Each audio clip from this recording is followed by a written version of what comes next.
Ce jour-là, il sort de la salle d'audience se refusant à toute déclaration.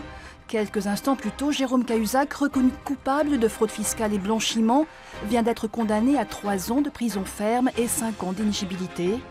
Un juste prix, selon les juges, pour celui qui était devenu le patron du budget en 2012. À l'époque, il est même pour beaucoup une étoile montante du gouvernement, jusqu'à ce mois de décembre où tout a basculé. Je n'ai pas, monsieur le député, je n'ai jamais eu de compte à l'étranger, ni maintenant, ni avant. Accusé par le site Mediapart de détenir un compte caché en Suisse, la star de Bercy nie pendant 4 mois avant d'avouer. Sa famille politique est fracassée. La République exemplaire de François Hollande s'écroule. On en a beaucoup voulu à Jérôme Cahuzac, parce que, évidemment, indépendamment du fait qu'il n'avait pas pris dans la caisse, pas fait de détournement de fonds publics, c'était une faute morale considérable que de se présenter comme le ministre qui allait lutter contre la fraude fiscale et l'évasion fiscale alors que lui-même l'a pratiquée. Et c'est peut-être la pire des fautes parce qu'elle discréditait toute la classe politique. Une bombe pour les Français dont les effets négatifs perdurent. Vous avez dans nos enquêtes encore aujourd'hui 69% des Français qui pensent que la plupart des hommes et des femmes politiques sont corrompus.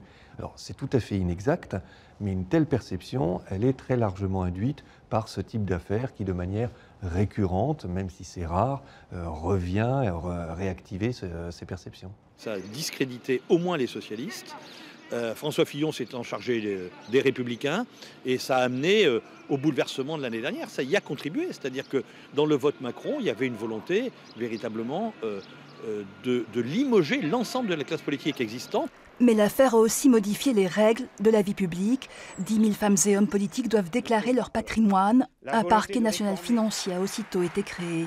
Je ne vais pas faire la préhistoire de quelques affaires qui sont nées dans la région dont j'ai la mémoire précise, et qui ont mis en cause des hommes politiques et dont on sait que pour les faire sortir, ces affaires, c'était extrêmement long avant qu'elles ne viennent à l'audience. Indéniablement, ce scandale reste un catalyseur.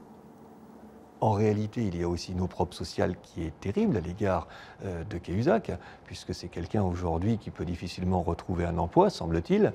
Mais du côté des Français, je doute qu'il y ait beaucoup de compassion ou qu'on estime que cette peine soit très sévère, eu égard à la façon dont eux vivent et dont eux-mêmes sont exposés parfois à des sanctions extrêmement radicales. Un mouvement a été créé dont je pense que récemment... La loi sur la moralisation de la vie politique est une étape complémentaire. Depuis 2014, le retour de l'évasion fiscale aurait rapporté plus de 8 milliards d'euros à la France.